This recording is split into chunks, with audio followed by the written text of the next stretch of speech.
He said when people say they want to be millionaires, what most people actually mean is that they just want to spend $1 million. Yeah. They don't want to be a millionaire. They want to know what it feels like to spend $1 million. And I would challenge anybody to pull up your income over time and ask yourself if you've spent close to $1 million.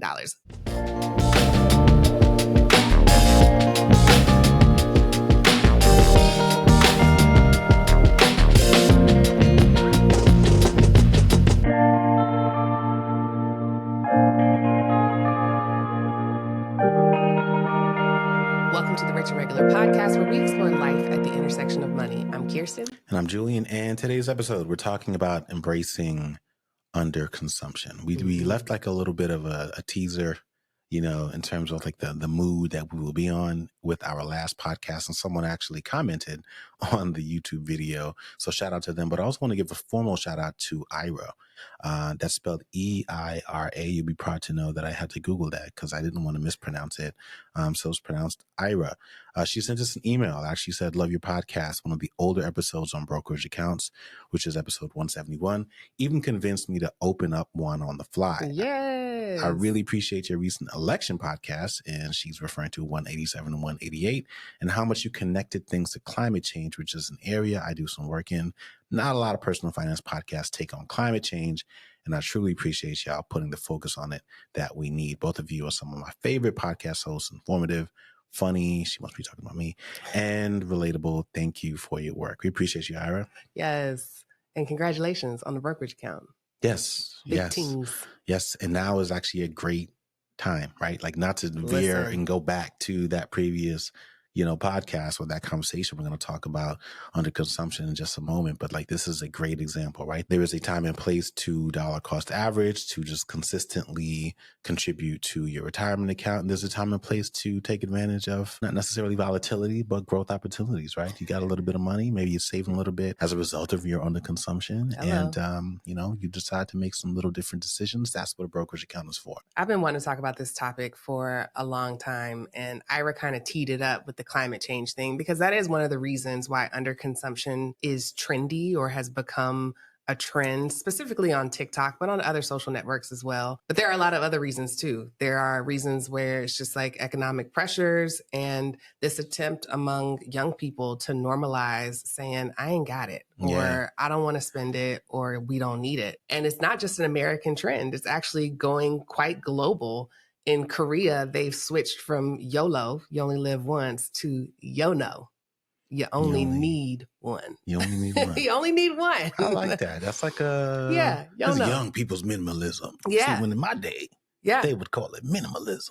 But this idea of prioritizing utility and usefulness over just aesthetics and accumulating and really focusing on sustainability as like the baseline for our purchases is really important. And even just beyond trends, if you think about the new president-elect, and if he's serious about enforcing tariffs, which is basically a tax on imported goods, companies are going to pass that cost on to the consumer. And so if you're someone who's used to buying things new or is used to just going out and getting stuff, if you have an addiction to TikTok Shop or Amazon Prime, all of those goods that are imported from China or wherever they come from are going to get more expensive. And so it's everything. It's not just appliances and electronics. It's also the little tchotchkes that you can't stop impulse buying. So this is how I know I'm getting old. I didn't even know TikTok Shop was a thing. Oh, yeah. That was the first for me, but it makes sense. I should have known that was a thing. But also aside from my shoe game, which is another indicator that I'm definitely getting older, because like comfort over cool. Style.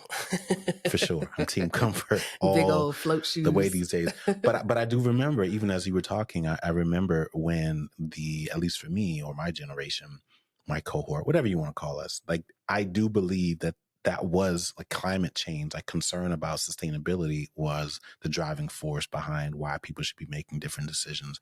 And now to your point around, you know, inflation and the threat of there being considerable blowback due to the likelihood that there are tariffs placed on things, like all of these things combined, kind of shows the maturity or evolution of this movement. And I'm just glad the younger generation is calling it whatever they want to call it for whatever reason they want to call it, but it's all leading us to the same decision. And the last thing I'll say, which is still kind of in line with, this conversation, is that you might want to say like, what's old is new, but this is just what it means to get older, right? Like as certain ideas, you remember when it was called one thing and it has since evolved because, the driving force that gave birth to it, is no longer relevant. But yeah, I mean, this idea of cutting back, whatever you want to call it, whatever driving force is, I think it's really, really cool. And I'm glad that people are embracing it. I will not lie, though. There is a part of me.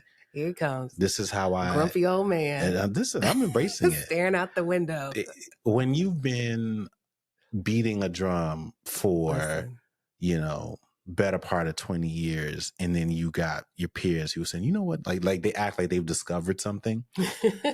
Like that I'm looking at quite a few people in my life like, oh, really? So now is a good time to learn how to do some of the things that I've been talking about for the last 20 years. I know. And there's a lot of that right now. And of course, in all seriousness, it's also driven by something else that we kind of like was telling people. Was like, look, you have got to remove this idea of job security. Like, I'm not trying to like blow the conversation out of water and sort of like scope creep here, but people are being forced to downsize. They're being forced to embrace these new ideas. They're being forced to learn alternatives to what they have grown accustomed to, not just because of inflation, but also because their job prospects are lower, lighter, less desirable than they were, or less than they anticipated that it would be. And so all of these things are kind of combining, and it just feels like all this pressure, all of these things are happening at once. And so I'm glad you're here.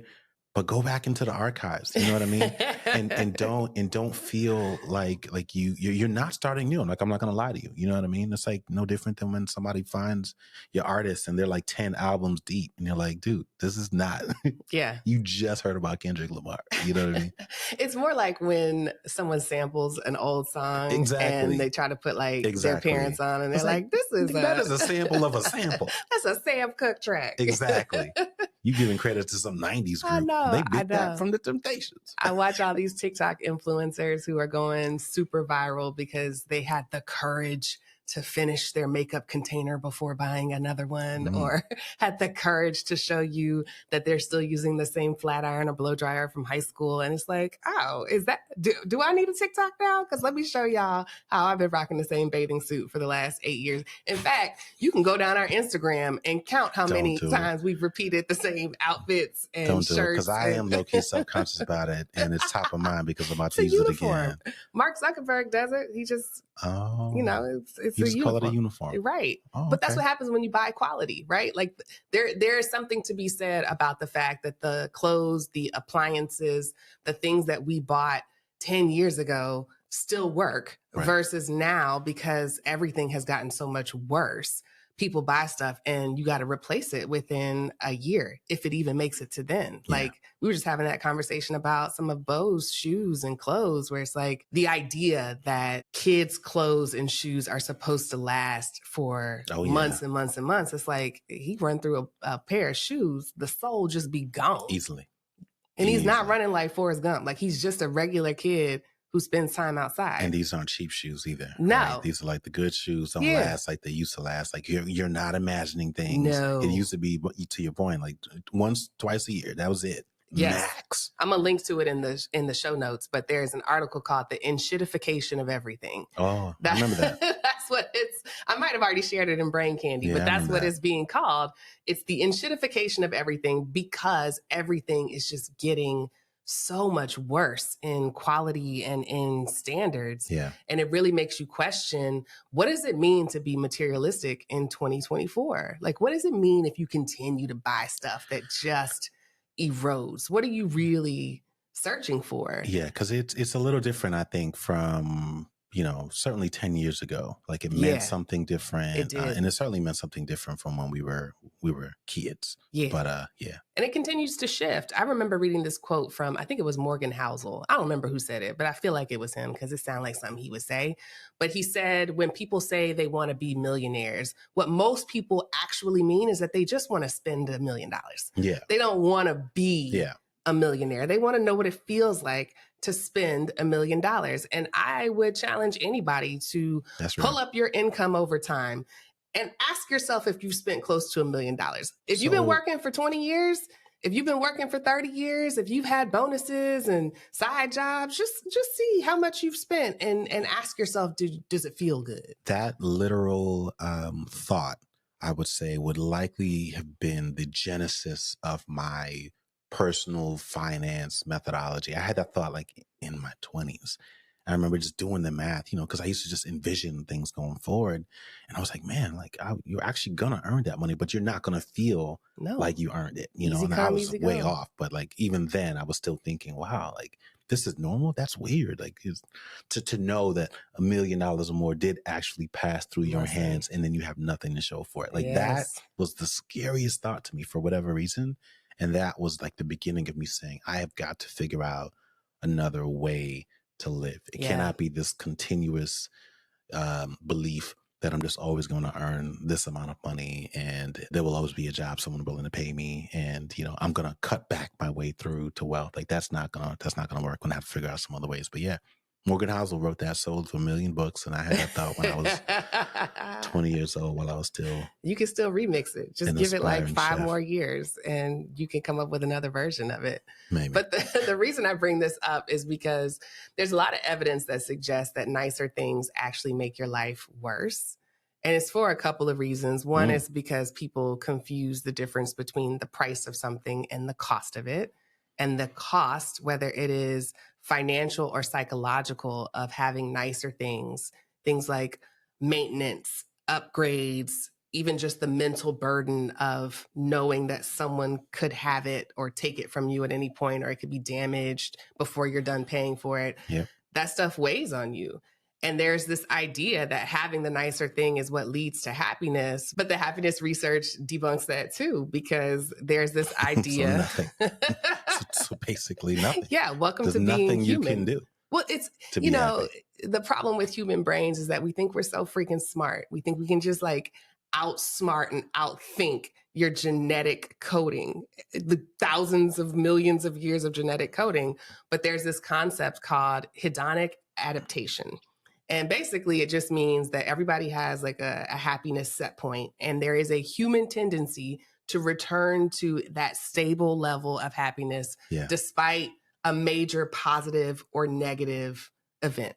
Right. So they've studied amputees. If you lose an arm or a limb, initially it's devastating. It's hard to adjust to, but over time you just get used to it and you return back to whatever your stable level of happiness is. The context changes, but like it's homeostasis, right? And so it's the suggestion that nicer things rarely lead to long-term happiness. As soon as that new car smell wears off, as soon as there's another bag or another whatever that's on top, you're going to return to where you were anyway. Yeah. I mean, I think, you certainly made me think about a lot of things. And, I'm not a therapist or a psychologist, but the thought of, what do they call it? The scarcity mindset or like a trauma response. Yes. I have my own example of that. I remember as a kid when I got a bike, I got like a new mountain bike.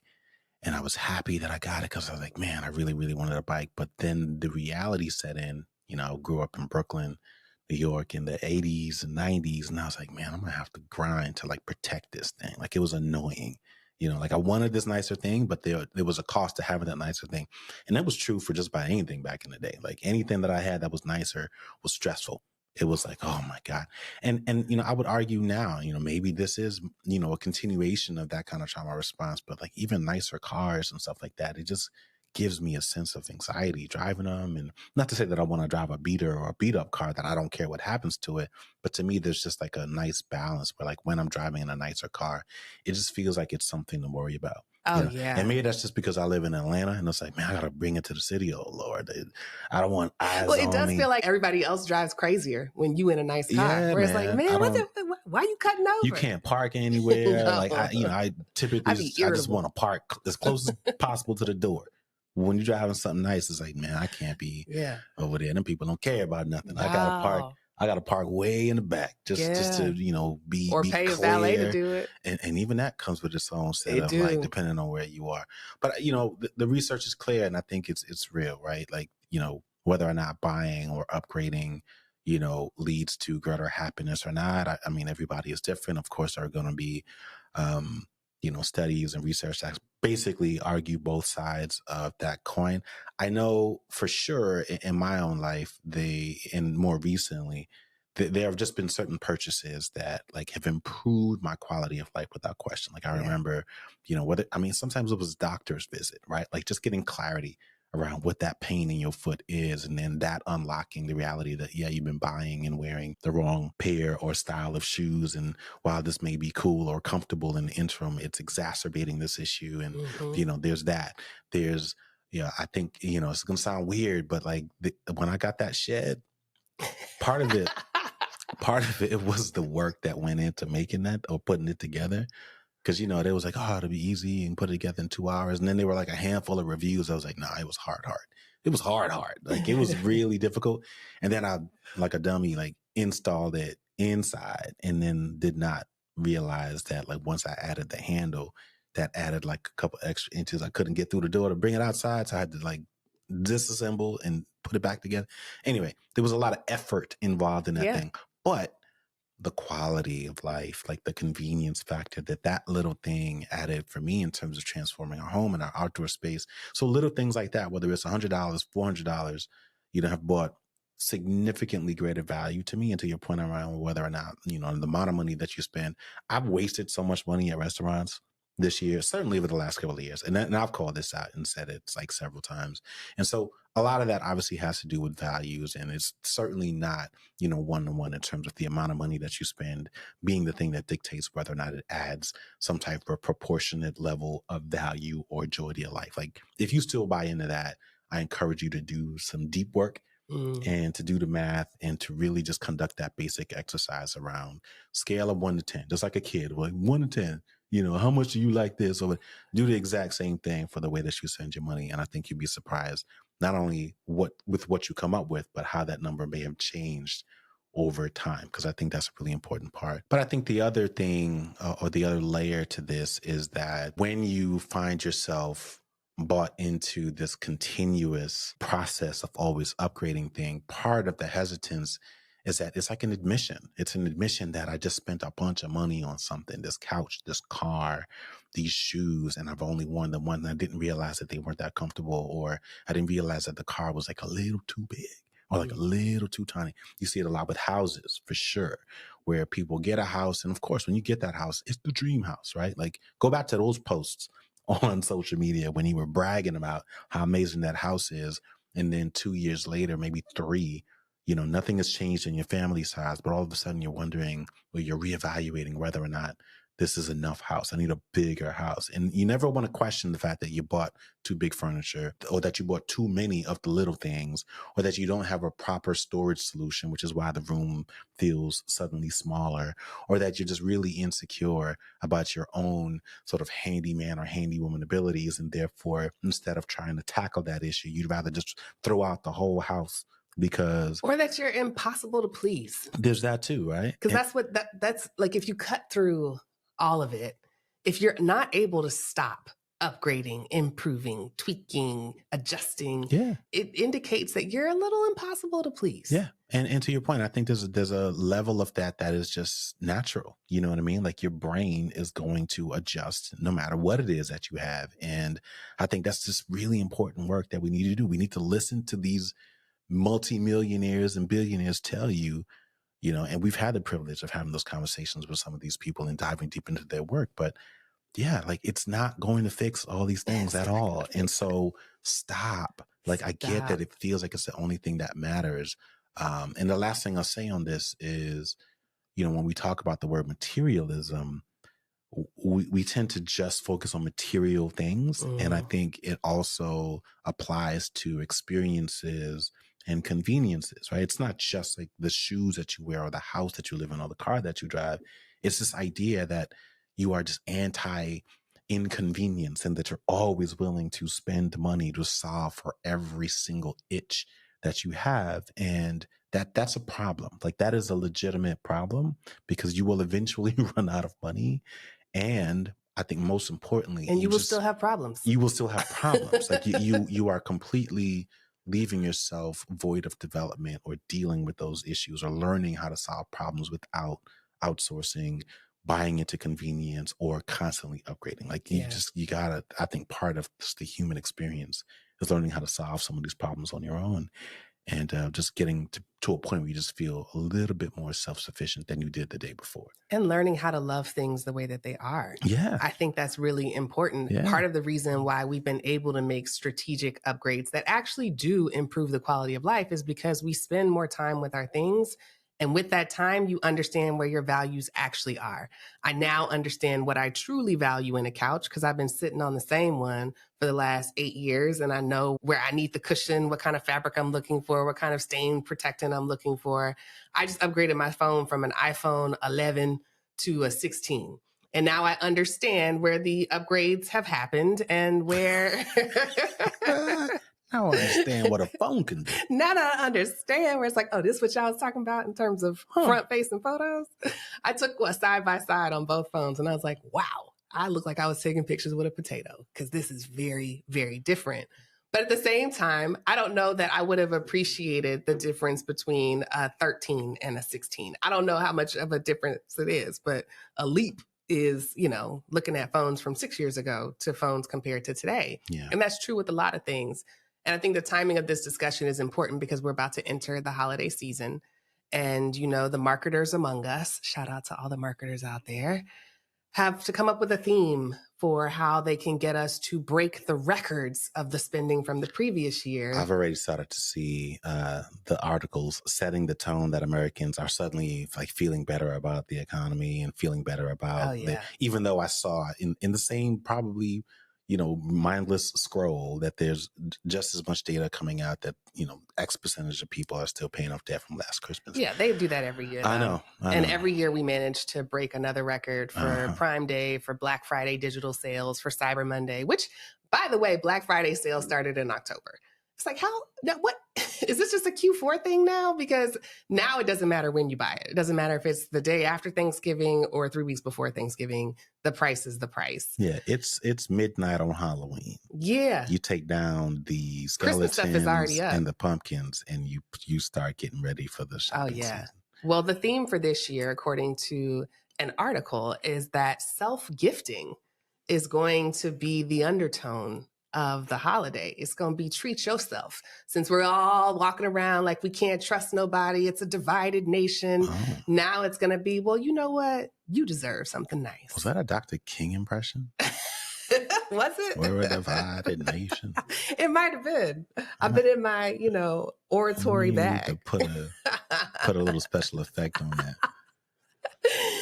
So they're going to try to convince you that it's time to treat yourself. It is time to buy the thing that you've been holding out on. You've played it too safe. Like, it's really important that you get what you want this year, because who knows what's going to happen next year. I like the way that feels, because there are a couple things on my list that I want. I was walking through Costco the other day, and they had all of this, like they knew I was coming. They set it up. Like, this stuff is normally like in the back to the right. And it was like, no, I want you to see this right when you I know your type. Scan a little card. And I want you to see it's here. The thing you saw on television is here in person. You can have it. Touch it. Just pick it up. Just play you with can return it if you don't want it. Yeah. Which, that's a whole other episode. I thought because return hard. Policies. Yeah. I'm not going to do it. But yes, it is holiday season. Basically, it's already here. And it's also like holiday food, entertaining season. I'm going to offer up a couple of tips here. And again, this is really just around helping people embrace underconsumption. Especially when it comes to food. Switching things up, because it gets expensive, dude. It is. Like, and I get like tradition, I'm not trying to tell anyone here to take their traditions and throw it in the trash.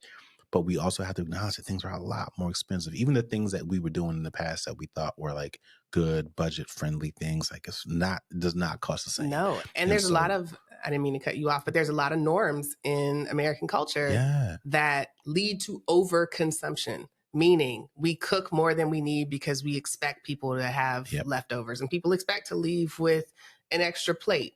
That's a lot. Like, that's over consuming what the purpose of the meal was. Yeah. We end up throwing away a lot of stuff. We don't know to reuse the bones for broth. We don't know how to say little things like that I do on a regular basis, obviously because I have a background as a chef. But it's like little things like that that help.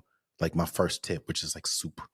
Like soup almost has like depending on the type of soup, but there's almost like a stigma associated with it. Oh yeah, you know, soup is an appetizer. Like, it's an appetizer, but soup like is for sick people, right? Or it's something you give out, at a homeless shelter or something like that. And it's like, no, a soup kitchen. It's right, like a soup kitchen. Like soup is delicious, and it can be hearty and filling, Yeah. and can be hearty. And when you do little things like save the bones from whatever it is, and you add that into the broth, like it can feel both nourishing and luxurious. So like just reevaluate soup, for its functional purpose, but also for its like cost friendliness. I think there's been a flood of like family meal kits that have kind of hit the market that I'm not going to say did not exist in years past, but I know in the last year or so, I've seen a lot more of these kind of bundled things that you can just buy, like quick solutions. Yeah. And I'm mentioning that because I know so many families have the tradition of going out to eat or ordering in from XYZ restaurant, Maggiano's, I'm just making it up. It's significantly more expensive than it was in the past. And so these are some options. Talked about Costco, and it's top of mind because I believe it's been about a year, just about a year. I know I'm coming up on the renewal of the annual membership. And one of the things that I've genuinely appreciated are like a lot of the prepared meals that they have. So I've actually never had their chicken. Like they are apparently like really known for like their roasted chicken, like a quick little roasted chicken you the can get. rotisseries. It's intentionally like affordable. It's like $2 or something like that. But like little things like that, and I'm sure you can get it at Publix or other like rotisserie spots, but like little things like that are still legit. Yes. You know what I mean? And they serve multiple purposes. But what I really like about Costco is they've done a really good job of like curating seasonal and really good like prepared meals. And so like there's like handy chicken tikka masalas or butter chicken or like red Thai curries and all these little things where if you have an air fryer and a microwave, you can hook up like a really quick, handy, and like more healthful meal versus the alternative of always just going out. Because again, so many of us, because you don't go to those kinds of grocery stores or shop at those places, it's like either eating out or cooking a giant meal. Like there's just no flexibility there. And I'm just trying to encourage people, like there are other options. Even if you wanted to do what I call like a semi takeout thing, like you could order takeout Chinese, but make all the spring rolls in the air fryer or make your own steamed dumplings, which is what we love doing all the time, right? Little things like that, you can save so much money and you end up with more food than you otherwise would normally have. Like you might only order like, there's never enough spring rolls, never. I know, they only give you two. They only give you two, depending on how big they are, but like two, right? This way you can have plenty. Somebody else wants some more, you can pop some more in the air fryer. So little things like that, just like revisiting, what products are available now, because I can just say from personal experience over the last couple of years, I've been genuinely surprised and pleased with what I've seen. And so if that's you and you're entertaining, you're having friends over, you're having family come to visit, it's not all or nothing. It's not all I've got to cook everything from scratch. It's not all I have to honor the tradition of the past or try to recreate this kind of experience that you had 3 years ago, 2 years ago, because the price is not the same 2 years ago. No different than that flight you might have took. It's not the same. And so semi takeout, all takeout, like buying, prepared meals, like these little things I think are available now and are generally better, I think, than they were in years past. So break it up a little bit, try something new. And I think you'll end up being just as pleasantly surprised as I've been. What was that lady that used to have the show? Was it Sandra Lee, the semi-prepared lady? I don't know her name, but I know there was, she would combine like prepared foods with homemade stuff.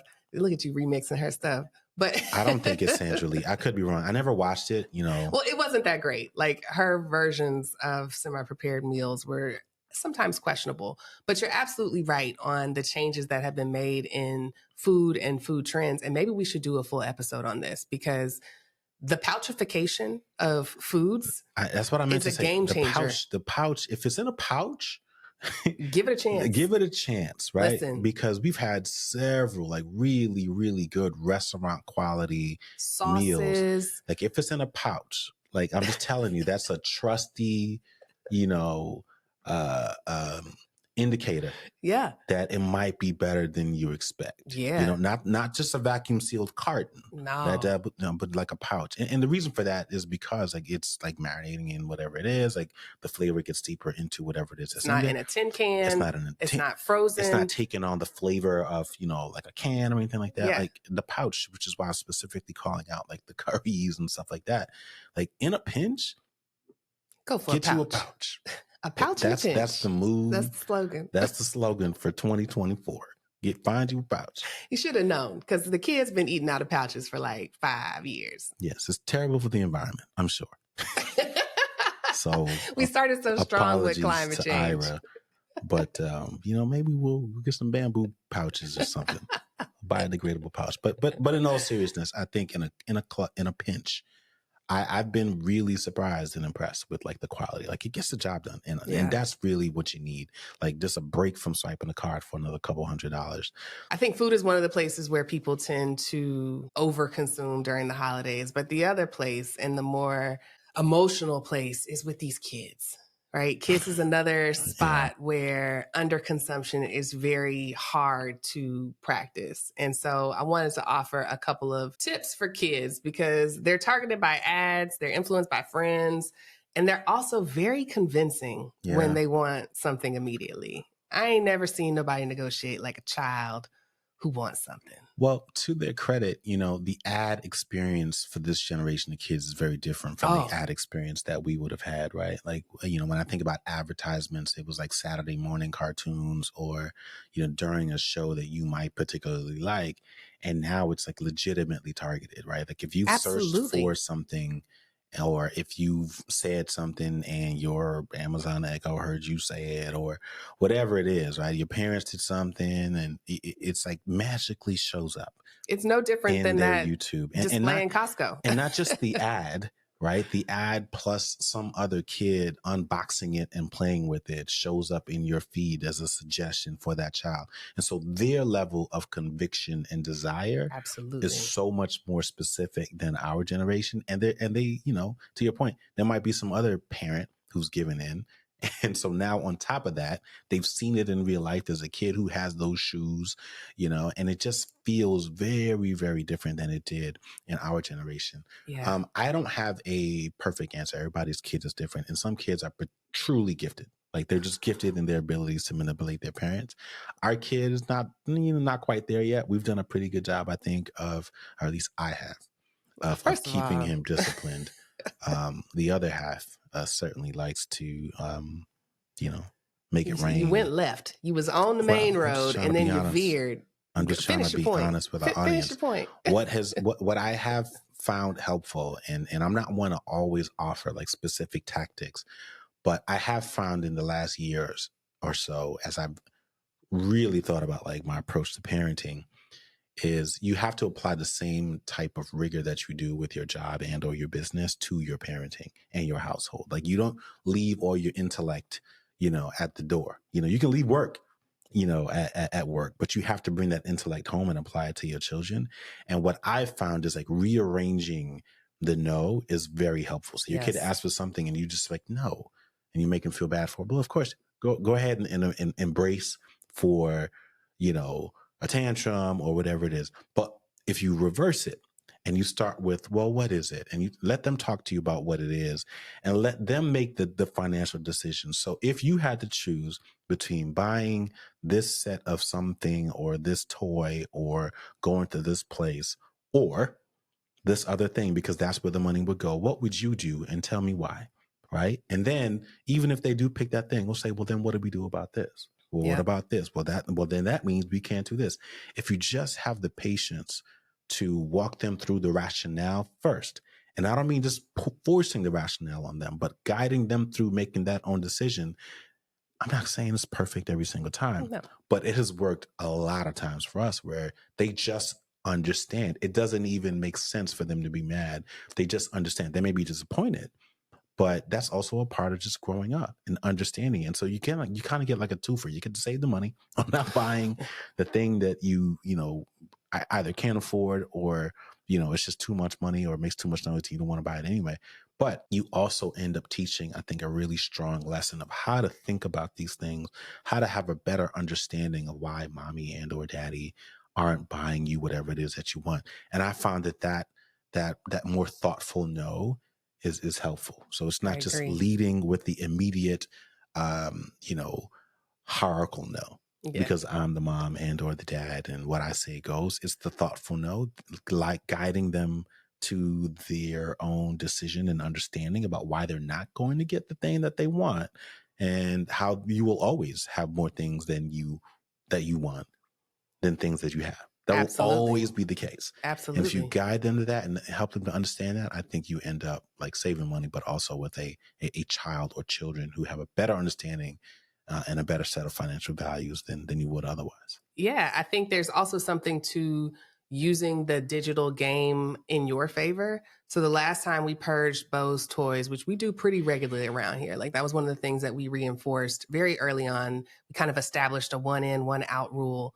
And then over periods of time, 3 to 4 times a year, we'll go through and purge his toys.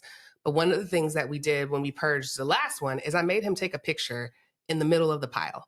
He sat there and he's surrounded by all of these toys that we're about to give away. And now when he is asking for something else, I remind him of how much he has and how much he's able to give away when he continues to just buy things and give in to the urge of wanting. Yeah. And through that, we've been able to add on other lessons like quality over quantity. There was one time he got at the mall at one of them kiosks. Y'all know them little toy kiosks where they put a little barking dog or the neon ball. He got. He bought like a $25 truck, got home. The thing is trash. Doesn't really work. The back don't stay up. He tries to pretend like he likes it because he had to spend his own money, but he knows that he doesn't. And now we have this real example of, you know, quality over quantity. When you give into your impulses, you're very rarely, and this is true for adults too, you're very rarely as satisfied as something that you've actually thought about, planned for, and bought strategically. The other thing that we try to reinforce is that it's all the same money, right? It's very easy to splurge on kids at times because they've got Dollar Tree. You can ball out at Five Below. When their clothes go on clearance, it ain't nothing but $2 or $3 for a shirt. And so you can buy a bunch of stuff and it doesn't feel like you're spending a lot of money. It actually feels like you got a good deal, and maybe you're healing some inner child wound where your parents told you no, and now you don't want your child to go without. And so he's got, you know, 19 shirts instead of the 3 that you had in rotation.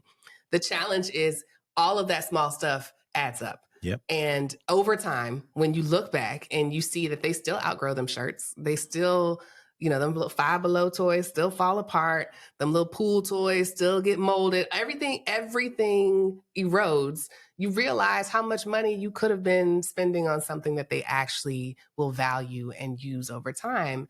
And again, we make those conversations and that math explicit to our son. We tell him, like, your Nike sneakers cost $65.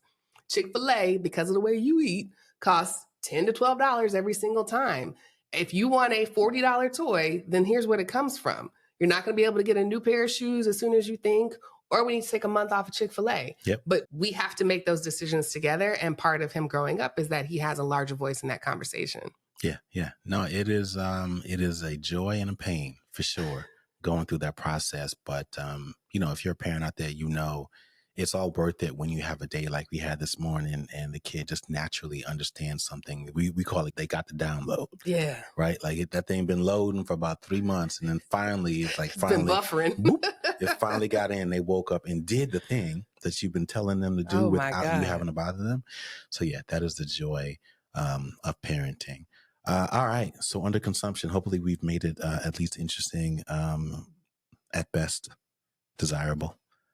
But yeah, join us, man. Like it's a just, lifestyle. It's not a trend. I can't even talk about it the way I used to talk about it because it's not novel. You know, it's like just encouraging people to be kinder or something, you know, Yeah. Or but like stop smoking. stop smoking is probably a really good example. But yeah, there is a lot of value in it, and you're certainly not alone. And so, yeah, we're hopefully leading a few people to say, you know what, I'm just going to start making a difference. And, you know, I had fun. That's another thing too, right? Like very similar to the example you said about our son. I think adults could benefit from doing that too and saying, you know what, it was fun while it lasted. Yeah, it was a good You ride. look back on that thing and said, you know what, man, it's a new day. And maybe it's time that I take charge in turning the chapter and move to the next sort of section of my life and just call it a wrap and say, you know what, it was fun.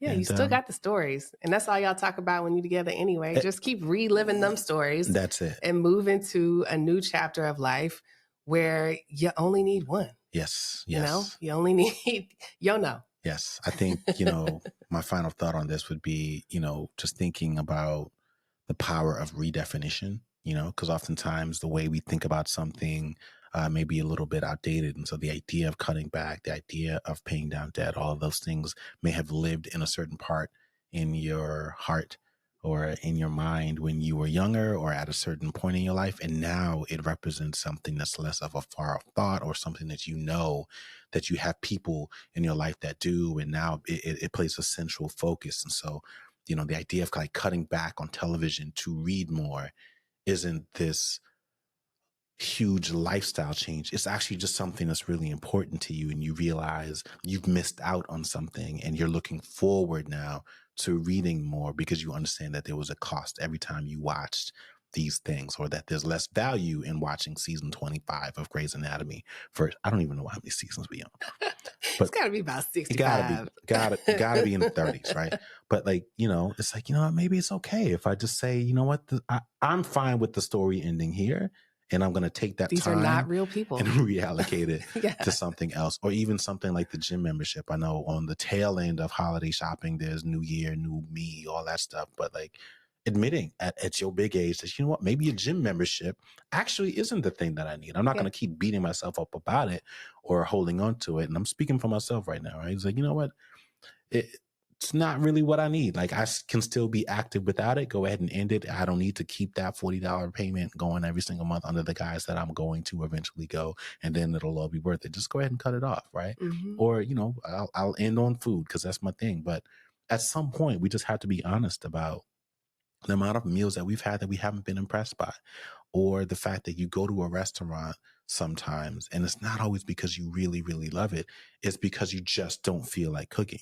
And if that's the case, let's open up a wider set of solutions to solve for that versus the automatic or the default or the normal tradition of just going to a restaurant and being served poorly and being fed food that you don't really enjoy. You know, like there's a lot in between, like not having the money and or the patience to cook, or the time really to cook, and immediately just going out to a restaurant to solve that problem. Like there's just more in between now, and it's up to you to whether or not you want to, you know, explore those options or not.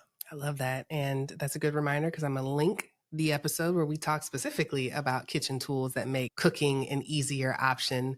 And again, it's the same money. So if you were going to spend $80 out, then just go buy a sous vide. Just go buy whatever appliance or gadget or meal kit is going to make it easier for you to enjoy food at home. You know how many people I know that have the grill, that have the smoker and don't ever use it? That's a big thing, you know, and I'm not shaming anyone, but like the time it takes, they say, oh, it just takes too much time. Yeah, but like that's also time that we just give away to watching like 5 different forms of analysis of the game that we watched live last night. You know what I mean? Like we can do 2 things at once, or maybe watching SportsCenter once is enough. Yeah. You don't got to watch it 3-4 times, you know? Instead of that, reallocate that time, read a book, learn about how to do something else, and then let it unlock an efficiency in your life so that there's just a greater, more efficient and effective use of our time. So, yes. Shout out to the book readers. Everything you want to know is in a book. Pretty much. Put that on everything. Put that in a pouch. Or in a pouch, I was about to say. Everything you need is in a book or in a pouch. All right, y'all. Well, thank you for listening to another episode of the Rich and Regular podcast. You know, one thing you ain't got to cut back on is positive feedback. So if you liked what you heard, let us know. Leave a 5-star review or a comment below, and we'll keep the conversation going. And we will see y'all next week. If you like videos like this and want to see more, make sure you click subscribe and turn on notifications.